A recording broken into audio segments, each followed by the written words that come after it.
Doctor Mohammad Yunus ক্ষমতা হস্তান্তর করে চলে যাবেন। তাদের মধ্যে রীতিমতো কান্নার রোল পড়ে যাচ্ছে।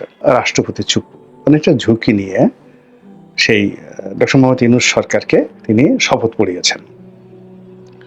তিনি যদি বলতেন যে আমি শপথ পড়াবো না, অথবা তিনি যদি প্যাঁচ লাগাতে চাইতেন, অনেকভাবে প্যাঁচ লাগাতে পারতেন। আমি যতটুকু জানি যে সুপ্রিম কোর্টের যে রেফারেন্সটির সূত্রে ডক্টর মোহাম্মদ ইউনূসকে এবং তার সরকারকে রাষ্ট্রপতি শপথ বাক্য পড়িয়েছেন, সেই বুদ্ধিটি রাষ্ট্রপতি দিয়েছেন 106 ধারা অনুযায়ী সুপ্রিম কোর্টের রেফারেন্স আনা, এবং এই পুরো কাজটি রাষ্ট্রপতি করেছেন এবং যাতে এই বিপ্লবটি সফল হয়। কিন্তু সেই রাষ্ট্রপতিকে শপথ গ্রহণ করার পর থেকে তারা সাহায্য করেনি, সহযোগিতা করেনি, বরং তাকে শেখ হাসিনার দস্যুর রূপে, আওয়ামী লীগের দস্যুর রূপে টেনে হেসড়ে সেখান থেকে নামানোর জন্য যে গত 1 বছর প্রচেষ্টা চলছে, সেই প্রচেষ্টার কবলে পড়ে রাষ্ট্রপতি ওখানে বসে যে গুমরে গুমরে কাঁদছেন। তার কাছে মনে হচ্ছে এর চাইতে মরে যাওয়াটা তার জন্য সম্মানজনক এবং নিরাপদ।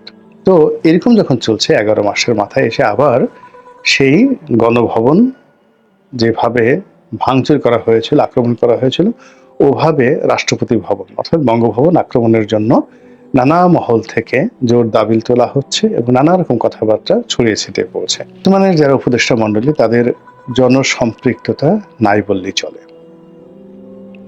তারা সামাজিক মাধ্যমে যখন কোনো একটা বিষয় খুব ভাইরাল হয়ে যায়, দেশি বিদেশি চাপের মধ্যে পড়ে, সেটা যে কোনো বিষয় হোক, তখন তারা কার্যত মুখ খোলার চেষ্টা করেন। এর বাইরে তারা নীরবতা পালন করেই সময় পার করছেন এবং নীরবতা দিয়েই তারা সবকিছু জয়লাভ করছেন এবং প্রতিপক্ষকে পরাজিত করছেন।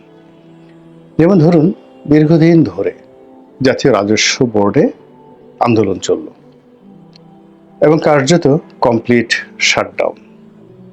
কেউ গেল না, কেউ বসলো না, কোনো রকম নেগোসিয়েশন নেই, এবং এত বড় একটি প্রতিষ্ঠান থেকে শুরু করে সমস্ত শুল্ক স্টেশনগুলো নজিরবিহীনভাবে দীর্ঘদিন ধরে বন্ধ থাকলো। এরপর আন্দোলনকারীদের যখন হাঁটু ব্যথা হয়ে গেল, কোমরে ব্যথা হয়ে গেল, চাকরি হারানোর ভয় এসে গেল, ঠিক সেই সময়টিতে সরকার সাঁড়াশি অভিযান চালালো। আর এখন সেই আন্দোলনকারীদের মধ্যে যারা শীর্ষ, তাদের কাউকে বরখাস্ত করা হচ্ছে, কাউকে চাকরিচ্যুত করা হচ্ছে, কারোর বিরুদ্ধে দুর্নীতি দমন কমিশনকে লাগিয়ে দেওয়া হচ্ছে এবং তাদের মধ্যে রীতিমতো কান্নার রোল পড়ে যাচ্ছে। ফলে রাজনৈতিক সরকারের সময়টাতে যেভাবে বিদ্রোহ হতো, বিপ্লব হতো, তা এই জমানাতে ম্যাটিকুলাসলি অনেকটা আন্দোলনকারীদের জন্য আত্মঘাতী ব্যবস্থাতে রূপান্তরিত হয়ে যাচ্ছে। একইভাবে আপনি চিন্তা করেন দক্ষিণ সিটি কর্পোরেশনের মেয়র পদে শপথ গ্রহণ করা নিয়ে বিএনপি নেতা, তরুণ নেতা জনাব এশরাক, তিনি যে জিদ করেছিলেন, তিনি যে আন্দোলন শুরু করেছিলেন, তিনি যেভাবে নগর ভবনের দখল নিয়ে নিয়েছিলেন, অবস্থা দৃষ্টি মনে হচ্ছিল বাংলাদেশ তিনি চালাবেন। এবং বিএনপির অনেককে আমরা বলতে শুনেছি যে এক এশরাককে মোকাবেলা করতে গিয়ে ডক্টর মোহাম্মদ ইউনূস যেখানে হিমশিম খাচ্ছেন, সেখানে বিএনপির মতো একটা বিরাট দল যদি একটা কোনো মতে ধাক্কা মারে, তাও মারতে হবে না, একটা ফু দেয়, তাহলে তো এই সরকারের কোনো অস্তিত্ব থাকবে না। তো সেই আন্দোলন 1 মাস, 2 মাস, 3 মাস এভাবে এনবিআরের মতো ছেড়ে দেওয়া হলো প্রকৃতির হাতে, আল্লাহর হাতে ছেড়ে দেওয়া হলো। মানুষ বিরক্ত হয়ে গেল এবং এশরাক তিনি ইমেজ হারালেন, তার সম্পর্কে বদনাম ছড়িয়ে পড়ল এবং তার যে আগামীতে রাজনৈতিক যে ভবিষ্যৎ, এটি প্রশ্নের মুখোমুখি হয়ে গেল। নগরবাসী তাকে বকাঝকা শুরু করলো এবং দলের মধ্যে তিনি একঘরে হয়ে পড়লেন। ফলে এখন সে আন্দোলন যে কোথায় আছে, কিভাবে আছে, আমরা বলতে পারবো না এবং সবকিছু এখন ডক্টর মোহাম্মদ ইউনূসের নিয়ন্ত্রণে। তো এভাবে রেসপন্ড না করে শুধু চুপ থেকে প্রকৃতির উপর সবকিছু ছেড়ে দিয়ে যেভাবে সরকার একটার পর একটা ঘটনা তারা সমাধান করছে এবং পুরো পরিস্থিতি নিজেদের নিয়ন্ত্রণে নিয়ে আসছে, এরকম ঘটনা আমি অতীতে দেখিনি, কখনো কোথাও দেখিনি। বাংলাদেশের এরশাদ জমানা থেকে একেবারে প্রথম দিন থেকে রাজনীতির ময়দান, রাষ্ট্র ব্যবস্থা সবকিছু ঘনিষ্ঠভাবে দেখছি। কিন্তু এই সময়টিতে বর্তমান সরকার যা কিছু করছে এরকম আসলে কখনো দেখিনি, এবং তারা সফল। এই সময়ের মধ্যে পল্লী বিদ্যুৎ আন্দোলন করার চেষ্টা করেছে, সচিবালয় আন্দোলন করার চেষ্টা করে চলছে। এই সময়ের মধ্যে আরো অনেকে অনেক কিছু করার চেষ্টা করেছে। এই সময়ের মধ্যে সবচেয়ে বেশি সরকারের সফলতা হলো যারা উর্দিধারী, মানে সামরিক বাহিনী। তো সামরিক বাহিনীর ভয়ে মূলত আমাদের সব সরকার তটস্থ থাকত। শেখ হাসিনা তাদেরকে তোষণ করার জন্য যা দরকার সবই দিয়েছেন। তারপর প্রেসিডেন্ট জিয়া তো প্রাণ হারালেন, প্রেসিডেন্ট বঙ্গবন্ধু প্রাণ হারালেন, মোশতাক জেলে গেলেন, আমাদের দেশে 1/11 হলো, তারেক রহমান সাহেবের পিঠের যে মেরুদণ্ড ভেঙে চুরমার হয়ে গেল, তাকে একেবারে ফ্যানের সাথে 2 হাত বেঁধে টেনে বেদম প্রহার করা হলো। এই সব কিছুর পেছনে সেনাবাহিনীর গুরুত্বপূর্ণ ভূমিকা ছিল, কিন্তু সেটি নিয়ে প্রশ্ন করার মতো সাহস আমাদের কারো ছিল না। এবং এই বিপ্লবের পরে আমরা যারা জেনারেল ওয়াকারুজ্জামান, ক্যান্টনমেন্ট, নৌবাহিনী, বিমান বাহিনী, তাদেরকে সমস্ত শক্তির আধার মনে করতাম, এবং মনে করতাম যে ডক্টর মোহাম্মদ ইউনূসকে জাস্ট একটা তুড়ি দিয়ে তারা ক্ষমতা থেকে সরিয়ে ফেলতে পারে।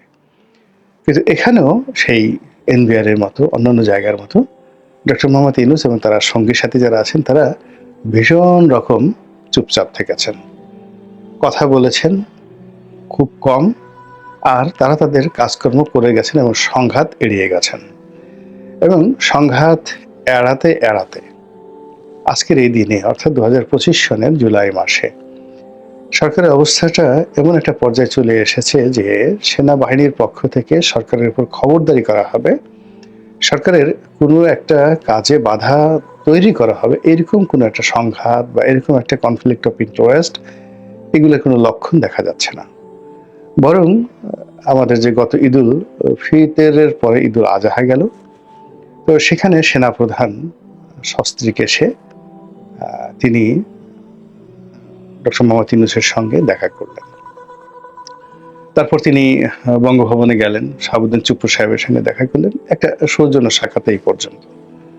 আমরা যেভাবে সরকারের যে নিরাপত্তা উপদেষ্টা খলিলুর রহমানকে নিয়ে ভীত সন্ত্রস্ত হয়ে পড়েছিলাম, যারা কন্টেন্ট তৈরি করেন সরকারের বিপক্ষে, তারা সবাই বলছিলেন যে খলিলুর রহমান সেই সেনাবাহিনীর সঙ্গে টেক্কা দিয়ে 1 মিনিট টিকতে পারবেন না, তিনি সেই পার্সোনা নন গ্রাটা, অর্থাৎ তাকে ক্যান্টনমেন্টে ঢুকতে দেওয়া হচ্ছে না। এবং তার মতো একজন আমেরিকান লবিস্টের লোককে ডক্টর মোহাম্মদ ইউনূস নিরাপত্তা উপদেষ্টা হিসেবে নিয়োগ দিয়ে যে অন্যায় করেছেন তার ফল তাদেরকে ভোগ করতে হবে। এবং মধ্যে তো এমন একটা পরিস্থিতি তৈরি হয়েছিল যে ক্যান্টনমেন্টের যে মনোভাব, সেই মনোভাবের সঙ্গে তাল মিলিয়ে বাংলাদেশের প্রধান রাজনৈতিক দল বিএনপি, সেই বিএনপি খলিলুর রহমান সাহেবের পদত্যাগ চেয়ে বসলেন, এবং সঙ্গে সঙ্গে আরো কয়েকজন উপদেষ্টার পদত্যাগ চেয়ে বসলেন। এখানেও সরকার খুব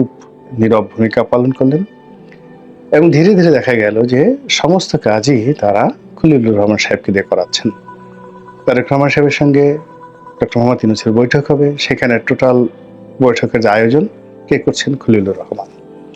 তারেক রহমান সাহেবকে অভ্যর্থনা জানানো, হোটেলের ভিতরে ইউনূস সাহেবের সামনে নেওয়া, আবার সেখান থেকে বৈঠক শেষে ইউনূস সরকারের পক্ষ থেকে তিনি অর্থাৎ খলিলুর রহমান এবং তারেক রহমান সাহেবের পক্ষ থেকে আমির খসরু মাহমুদ চৌধুরী যৌথ সংবাদ সম্মেলন করলেন। ফলে কি হলো?